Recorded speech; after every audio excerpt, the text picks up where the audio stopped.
si vous me posez la question aujourd'hui, moi je pense qu'Israël va vouloir terminer cela ce soir ou maximum demain matin. Mais encore une fois, malheureusement, je pense que le Hamas joue un jeu dangereux.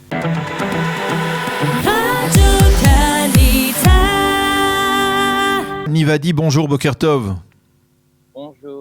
Merci d'être avec nous ce matin. Je rappelle à nos auditeurs que vous êtes expert en matière de sécurité et on a bien besoin de votre éclairage pour mieux comprendre ce qui va se passer au cours des prochaines heures. À votre avis, tout d'abord, est-ce que cette opération Gardien des murailles va se poursuivre et combien de temps peut-elle se poursuivre de la sorte ?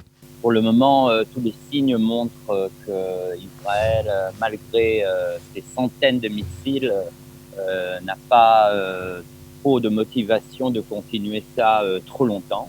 Donc je pense que encore une fois, malheureusement, la balle est du côté du Hamas et c'est le Hamas qui va décider.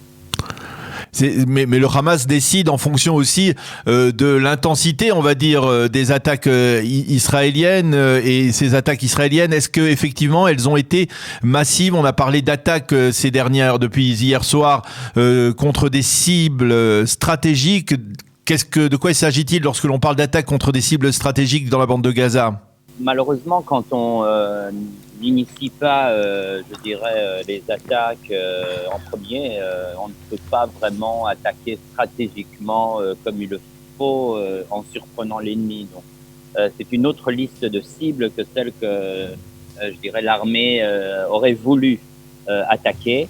Là, on a ces mêmes cibles, c'est-à-dire que oui, il y a quelques infrastructures importantes comme des tunnels, où sont d'ailleurs morts 7, je crois, Palestiniens du Hamas, des activistes du Hamas. Il y a certaines bases, il y a certaines manufactures de missiles, mais ce n'est pas quelque chose qui va beaucoup plus loin ou démesuré ou quelque chose que le Hamas ne pourrait pas finir en disant qu'il a gagné pendant, je dirais, dans ces 2 derniers jours, surtout après ces missiles sur Jérusalem. Est-ce que vous pouvez nous expliquer pourquoi finalement le Hamas a décidé de tirer des missiles en direction de Jérusalem le jour de Yom Yerushalayim ? Qu'est-ce qui le motive dans la conjoncture actuelle ? Le Hamas, c'est très très clair et on voit que depuis quelques semaines, on voit que depuis même un mois et demi, depuis qu'on a commencé avec ce problème à Sheikh Jarrah, à Jérusalem, et en parallèle, les élections ont été reportées dans l'autorité palestinienne. On voit donc que le Hamas a décidé de prendre un peu la responsabilité sur Jérusalem-Est et sur la population et les Palestiniens qui se trouvent là-bas, en tant que le prochain vainqueur et celui qui tiendra l'autorité palestinienne aussi en Judée-Samarie.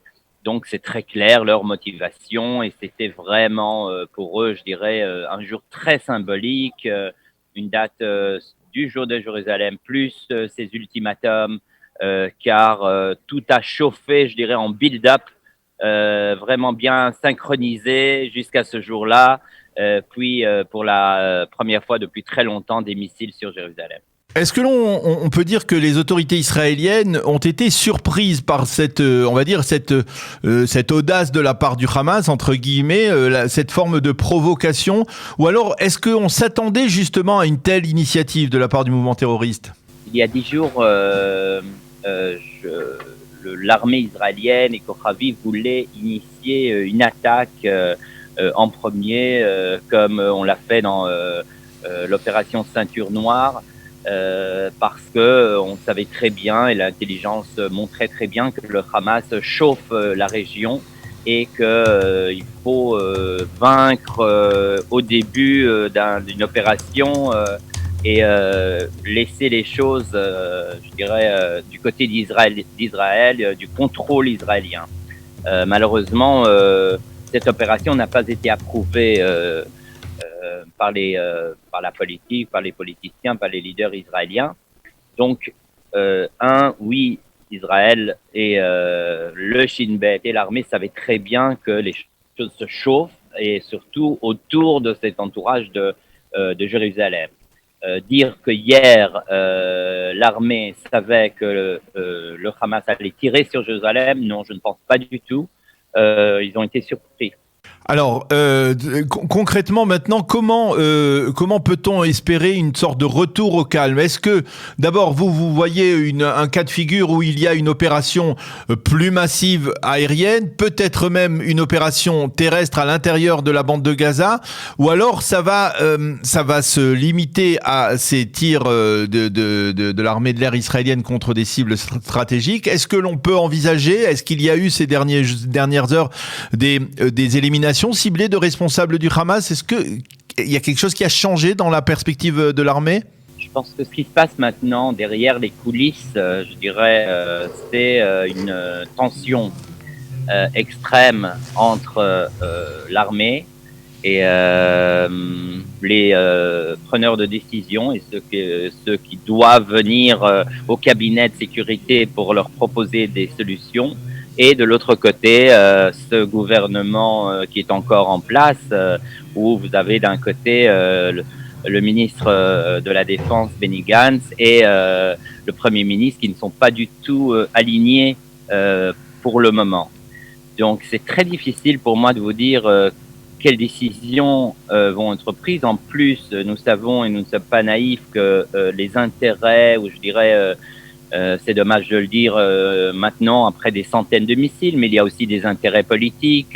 Les gens réfléchissent aujourd'hui, c'est un point tellement stratégique dans la politique israélienne. Chacun regarde ce qui va se passer. Donc, si vous me posez la question aujourd'hui, moi je pense qu'Israël va vouloir terminer cela ce soir ou maximum demain matin. Mais encore une fois, malheureusement, je pense que le Hamas joue un jeu dangereux. Va jusqu'à la fin, et je pense que pour le Hamas, il voudra encore mettre quelques points avant d'arrêter complètement, et vous savez, le silence sera répondu par du silence, peut-être demain.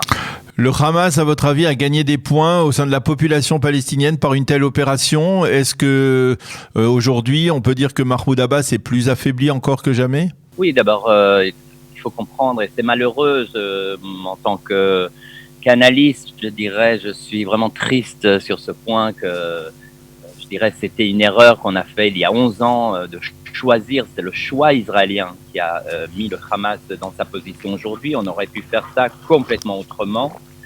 J'espère que dans l'avenir, mais ça va être très difficile de changer cela, on a choisi le Hamas par rapport au Fatah. Donc le Hamas avec Israël, je dirais, côte à côte, vont toute la ligne pour remporter les élections dans l'autorité palestinienne. Alors, mais justement, lorsque vous dites que Israël a joué la carte du Hamas, c'est en particulier par rapport à ce qu'on a vu ces 2 dernières années, la relation avec le Qatar, le fait que le Qatar verse régulièrement 10 à 15 millions chaque mois 10 à 15 millions de dollars. Est-ce que vous pensez que par exemple le Qatar, qui est très investi dans ce qui se passe dans la bande de Gaza, qui a un intérêt, on va dire, économique à ce qu'il n'y ait pas d'embrasement, vous pensez que par exemple le Qatar pourrait essayer de modérer le Hamas, ou c'est pas dans ses cordes? Malheureusement, je ne crois ni au Qatar ni à l'Égypte. Je pense que même le médiateur qu'on adore ici, les Égyptiens, dont on parle toujours avec beaucoup de respect, je pense que ils ne font pas le travail, je dirais, de vraiment essayer d'arrêter complètement ou de négocier quelque chose. Vous voyez aussi, par exemple, le résultat par rapport aux otages, dont on ne parle même plus. Un bon médiateur aurait pu arranger cela, mais je pense qu'il y a un cercle vicieux je dirais, de coopération silencieuse, stratégique entre vraiment les leaders de tous ces pays, malheureusement, Israël, l'Égypte, le Qatar, le Hamas, pour, je dirais, laisser les choses comme elles sont, ne pas trop chauffer. De temps en temps, on a ces opérations, mais pendant les 10 dernières années, 11 ans, ça fait 20 ans que les enfants dans le sud reçoivent ces missiles. savez, on aurait été dans un autre pays, ça aurait été pas possible d'accepter cela. On aurait dû arrêter cela en quelques semaines. Donc, je pense qu'il y a un cercle vicieux d'intérêts, malheureusement, qu'il faut comprendre, qui sont derrière les coulisses, mais où tout le monde laisse un peu la situation comme elle est, et le Hamas a la porte ouverte pour gagner les élections et être des deux côtés, je dirais, d'Israël, à l'est et à l'ouest. Alors, une dernière question, Niv. On n'a pas parlé de l'Iran. Hier, le djihad islamique a lancé lui-même un ultimatum en disant qu'à 21h, il se passerait quelque chose. En fait, il ne s'est rien passé.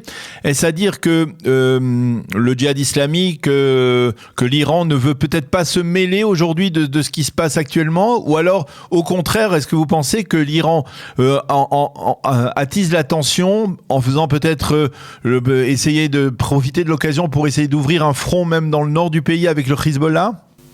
D'abord, je pense qu'il y a une chose qui est importante, c'est peut-être l'espoir aussi pour l'avenir d'un point de vue militaire, d'un point de vue de défense. Quand on rentre ou quand on commence une opération et quand ça est vraiment actif dans des opérations, on voit que de l'autre côté, bon, ils arrivent à continuer à envoyer des missiles, mais ce n'est pas qu'on a une armée énorme de l'autre côté, ce n'est pas un autre État énorme avec une armée féroce. Donc, c'est un peu ça aussi la tristesse de mon côté, c'est qu'on rate toujours des occasions face à la fin à une organisation qui se renforce, mais c'est encore une organisation terroriste. Donc, je pense que hier, le djihad voulait envoyer ses missiles. Encore une fois, pour l'Iran, il ne faut pas trop chauffer de tous les côtés parce qu'on ne va pas énerver trop aujourd'hui l'Occident quand on est vraiment à la veille de signer un accord sur le nucléaire. Mais je pense qu'ils vont garder encore le Hezbollah pour voir si par exemple, Israël, dans une miscalculation, je dirais avec... fait trop de dégâts à Gaza, aussi des personnes vont être atteintes, on va laisser le Hezbollah avec ça. C'est toujours la carte qui est, je dirais, la prochaine étape pour l'Iran après qu'on gaspille, je dirais, les missiles du Hamas et du djihad islamique.